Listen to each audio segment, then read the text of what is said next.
discussing the song, which is known as Dayenu, which appears in the Haggadah.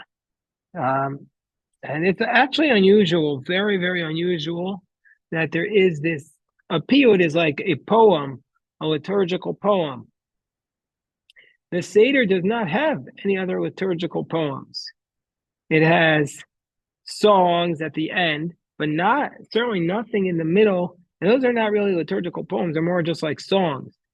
The liturgical poem of Dayenu, not only is it unusual for the Seder, it appears right in the middle of Magid. It's more something that we would expect in the Rosh Hashanah liturgy and the Yom Kippur liturgy. And now all of a sudden we have it in the middle of the Seder. So first thing is, before we actually read it, let's go into the source of it. What is it?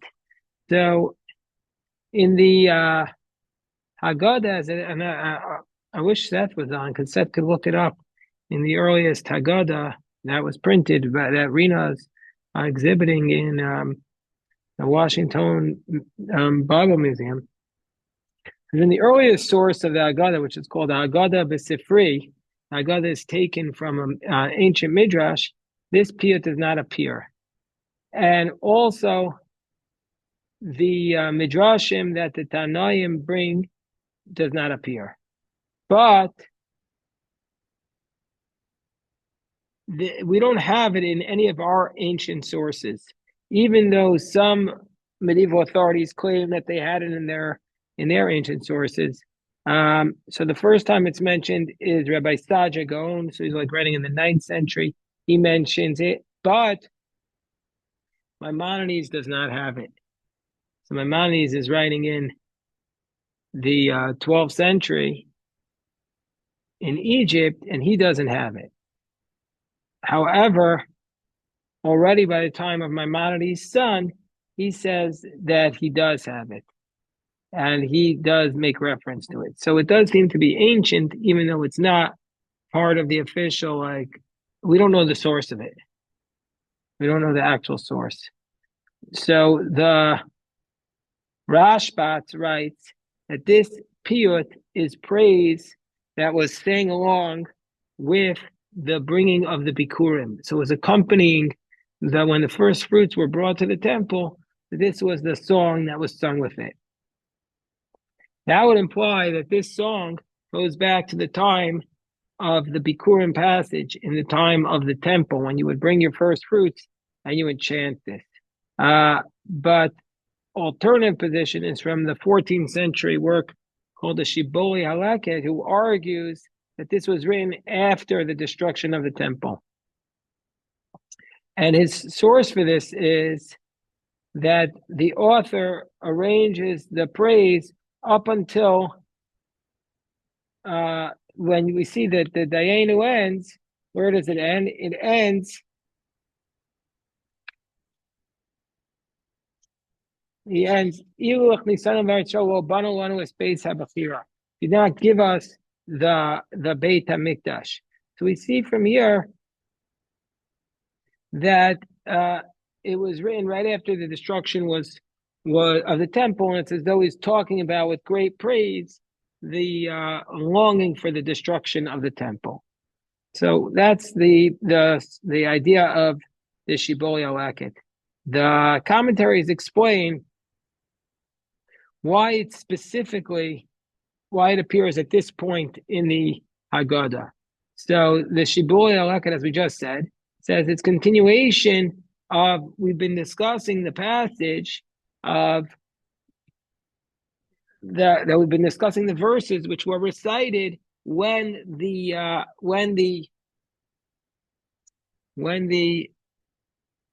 Bikurim, when the first fruits were offered. So as part of that, therefore, we also say this song. That's one theory. So we're studying today, of course, in memory of Shepsel's brother-in-law, and also Shepsel's mother. Shepsel's brother was Donald Harris. Oh, thank you, Shepsel. And his mother is Nessa Bas Simon.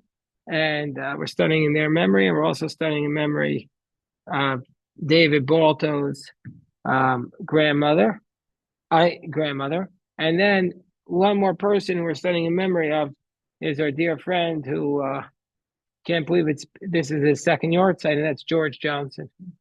Yeah, we miss him tremendously. He was our chavrusa. He studied with us here in the yeshiva. I only studied with him for 20 years. And I'll never forget George, that the day after he retired, he showed up at the morning minyan at OEV at 6:30 a.m. I said, "What are you doing here? You have a yahrzeit, you have this." He said, "No." He said, "I always promised myself that right when I retired, I would start to daven more and study more." I said, "So many people have made that promise. You're the first one who showed up at 6:30." The day after he retired, he was there at 6:30. And let me tell you something, he didn't retire. He then got another job and another job and another job. He was a very unusual man, actually. Yeah, we miss him tremendously. Shepsel, did you want to say anything about your mother?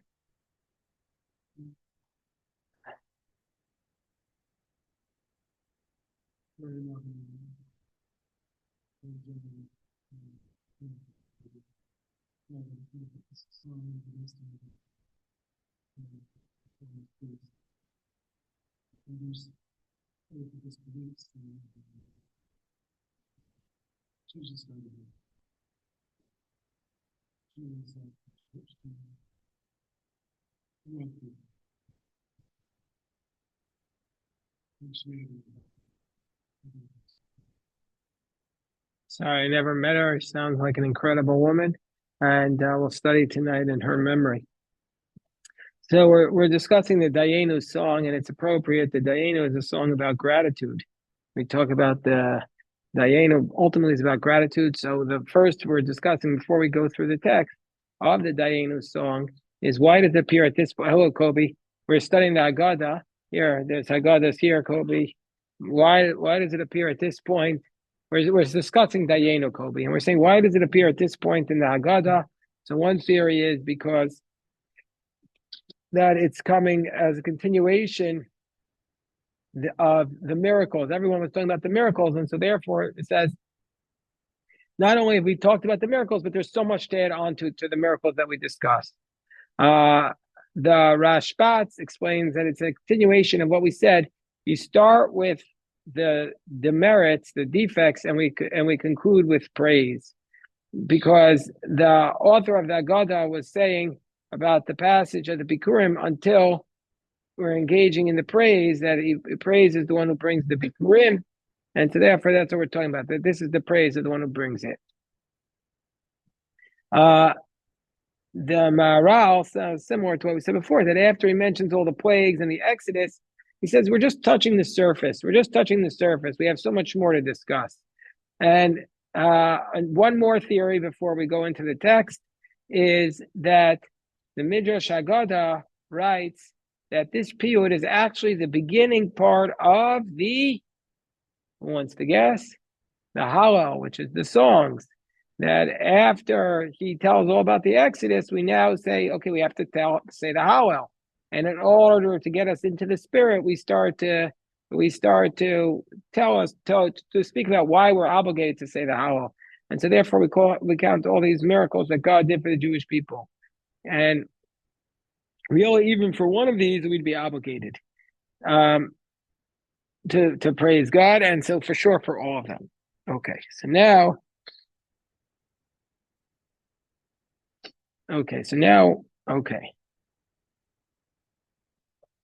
now let's go read through the text of Dayenu. And after we read through the text of the Dayenu, we will come back and start the analysis, the deeper analysis. So first of all, Tama Malos Tovos. Now, what is the word Milos? So Milos can mean praises or steps. But here it says Kama Malot Tovot Makom Aleinu. This is at least the second time, as far as I can tell, that God in the Haggadah is called Makom. What is Makom? What does it literally mean? Very good, Moshe. Excellent, Moshe. Excellent, Moshe. So Look how many, who's able to talk with all of these, all of the good things that God has done for us. But what else can ma'alot mean? What else can ma'alot mean? What does shir ma'alot mean? Ascent. Very good, Shepsel. Excellent, Shepsel. So it can mean an ascent. So it could be that this was, so one theory is that this was sung, like how many shir ma'alot are there? 15, because there are 15 steps up to the courtyard of the temple. So it could be that this was also 15 corresponding to that. So we'll see that in the text. Who is able to talk about all the good things that God did for us? That God didn't do the bare minimum, but He did so much more in an abundant fashion to praise us. So what does it say? If God had taken us out of Egypt,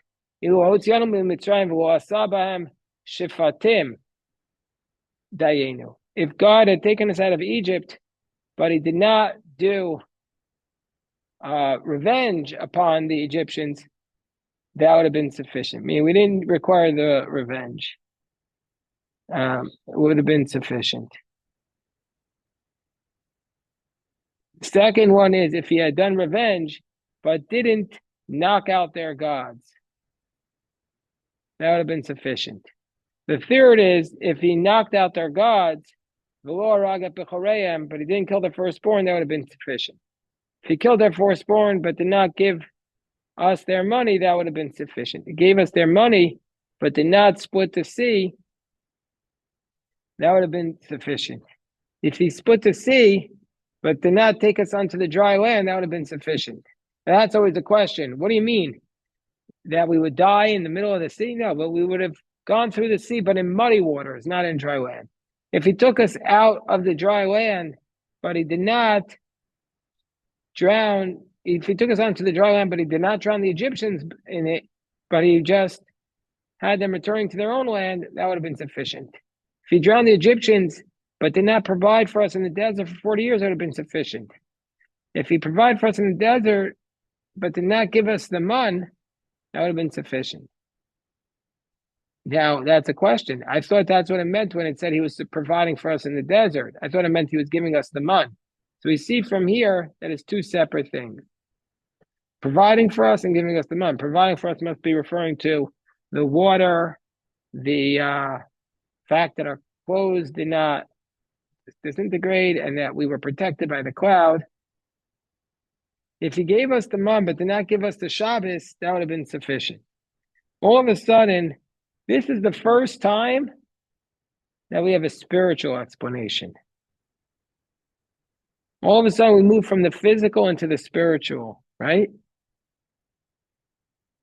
Because the Shabbos was recognizable because the man did not come down on the Shabbos.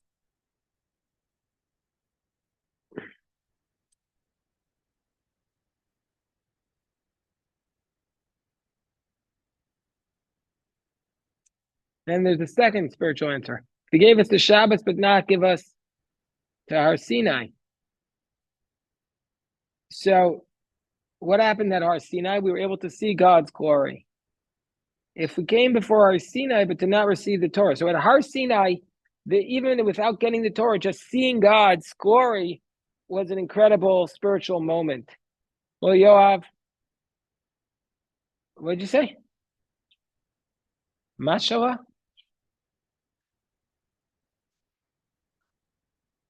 Mashallah? It's like inshallah. I know inshallah, but it's mashallah. Wow. Training me. I appreciate it. Beautiful. Thank you. Thank you, Yoav. Always like to be educated. Beautiful. You have Haggadah in front of you here. We're discussing the Dayenu passage.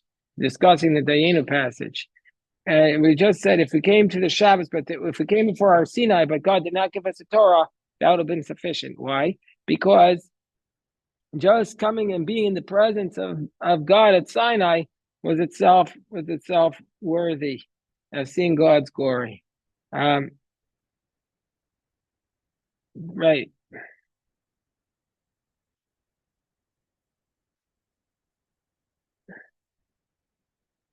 So what happened? So the Gemara in Shabbos says that when the Jewish people stood before God at Mount Sinai, there was removed from their heart any doubt about the unity of God when they saw his divinity and his strength and his glory.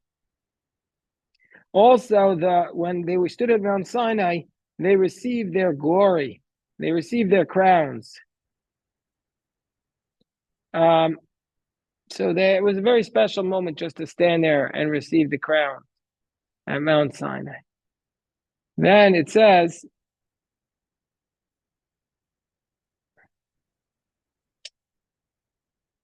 Ilu Karvanu if Near Sinai, Dayenu, and then the last one is, oh, not the last one. Ilu Nasa Lanu as a Torah V'loch Nisanu Eretz Yisrael. They've given us a Torah, but they did not bring us into the land of Israel. That would have been sufficient. How could that be sufficient? Well, here we are in Washington, D.C., so we're not in the land of Israel. But that's what they're saying. Just having the Torah by itself would have been sufficient. And now, if we had entered into the land of Israel, but he did not build the Beis Hamikdash, that would have been sufficient. Now it makes sense to me. If we assume, now really there's one more theory that I want to suggest, that what is the Dayenu all about? The Dayenu, if we assume, like we just read, that the Dayenu is a very ancient work, that it was recorded right after the destruction of the temple, and the Jewish people were bereft, and they didn't know, hello, Ilan, how are you doing? Every day of my life is a bracha, an absolute bracha, an absolute bracha. So isn't that what we're talking about here? About Dayenu. So basically, what we're saying is that if we assume that Dayenu was written right after the destruction of the Beis Hamikdash, or soon after it, people would be bereft. They're saying, we have no Beis Hamikdash. What's the point of Judaism? What's the point of celebrating? So the whole purpose of this song, of this piyut, is to give comfort to the people who no longer have a Beis Hamikdash, and said, even if we just had one of these things, it would be enough. And so therefore, the whole purpose of this piyut is to tell us, you don't have a Beis Hamikdash? Be thankful you're in the land of Israel. You're not in the land of Israel? Be thankful you have the Torah. And we still have the Torah. We only have to go back two. We only have to go back 2 steps. We only have to go back 2 steps. And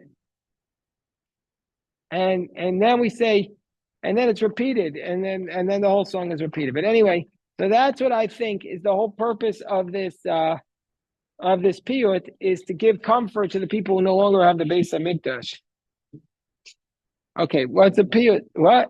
Yeah, because I discussed it right before you came, but I'll say it again. Of course, obviously, I'm just going to say. No, I'm going to say it right now. A piyut. What is a piyut? What's a piyut? Elon.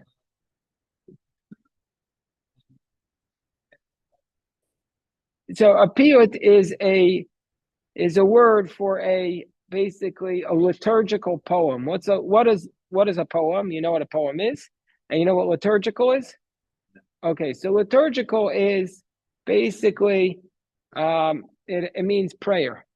So a poem that you say is part of the prayers. So you know why the Rosh Hashanah and Yom Kippur davening is so long? It's because as part of the prayers, part of the Amidah, as part of the Amidah, we have a lot of like songs that are placed in, which are really poems. Those are all piyutim. So that's the most, what? No, it's not. They don't always rhyme. They don't always rhyme.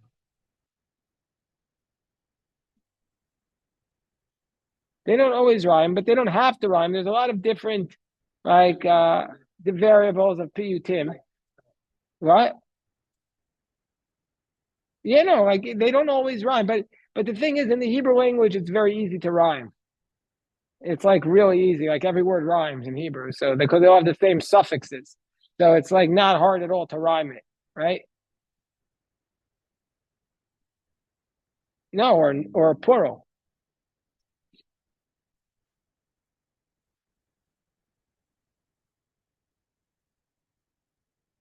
Yeah, of course. It's poetic language. It's very difficult language often.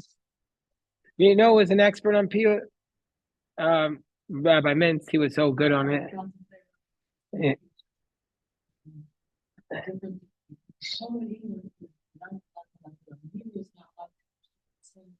All right. Shir Hayam, but that's a poem, but it's not a piyut. A piyut is like a later, but a post-biblical poem. Shir Hayam is a very clear example of biblical poetry. So the expert on that is James Kugel wrote a great book called Biblical Poetry. He has it here. It's called. We have it right there. It's by James Kugel. Kugel. Yeah. Okay. So now, okay. Ben. I was going to say, I think we need you if you're able to come. Thank you, Ben. Appreciate. All right. Baruch Hashem. Thank you, Ben. Hold on one second. So Ben said he's available if we need him. So I said, yes, we do. Hold on one second.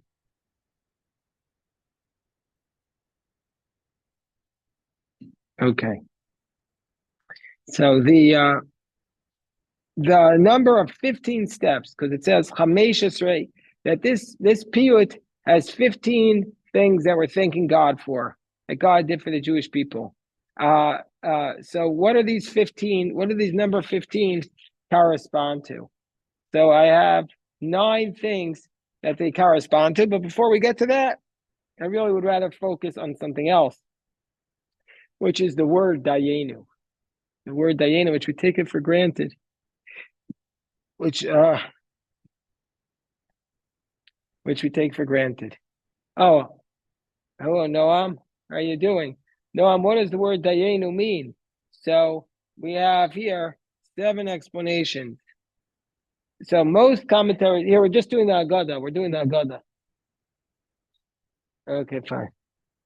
Most of the commentaries say it means Dayenu. It's sufficient for us, meaning to say even this thing alone is sufficient.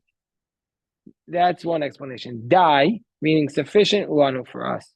The Shibbolei Aleket adds that Shibbolei Aleket adds that that all of these things that are listed here, our merits were not sufficient to be worthy of them, that God added them on. A third approach is not that it would have been enough for us, but that it would have been enough for us to give praise to God. Shaddai lo. Dayenu means die low. If God just did one of these things, we would have to give praise to him. So those are similar. And a fourth approach is that it's not about sufficient, but it comes of the context of we have to give thanks to him. You know, actually, it's a very common song in Israel now. Ad B'li Dai. You ever hear that? That song is going like wild in Israel. You heard that? Nobody heard that? Ad B'li Dai. Look it up on YouTube. You'll see it's like huge. That means you have to give thanks until there's no end. So we have to give praise until there's no end. Ad B'li Dai. Ad B'li Dai. You have to give praise until there's no end.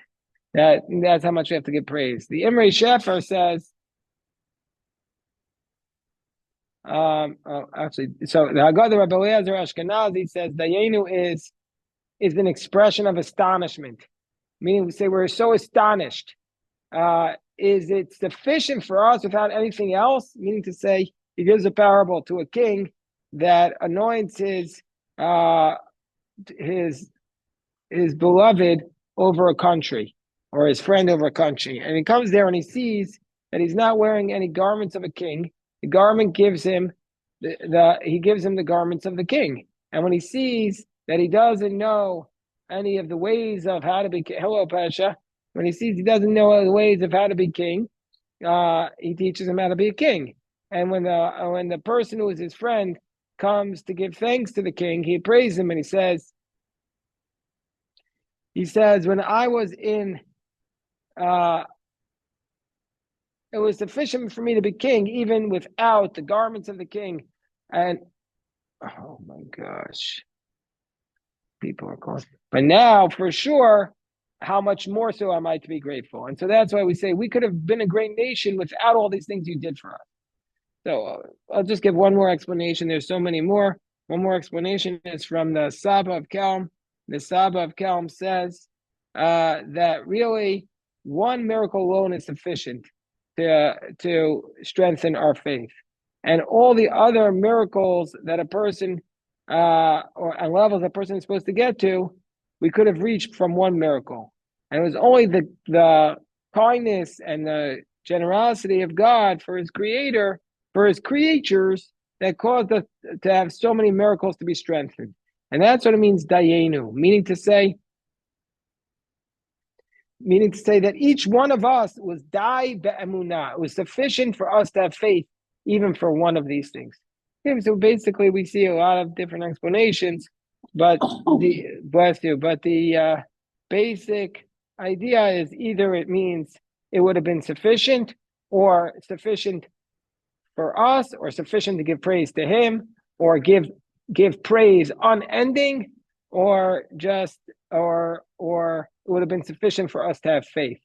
There are a lot of different explanations of what this Dayenu is, but I go back to the idea. It's even more powerful if we look at the historical context, which is that when was it written? That it was written, according to the authorities, according to many commentaries, right after the destruction of the temple, and so they were bereft, they were in distress, and so therefore they were saying, "What? Look at what you have in your life," and this is the most important, I think, lesson to achieve happiness in life is to be able to focus on what you have and not what you don't have.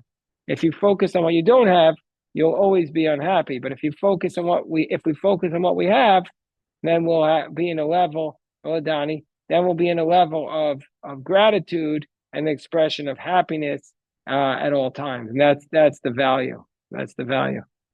So I say about this, Dayenu, let us stop in mincha. Dayenu.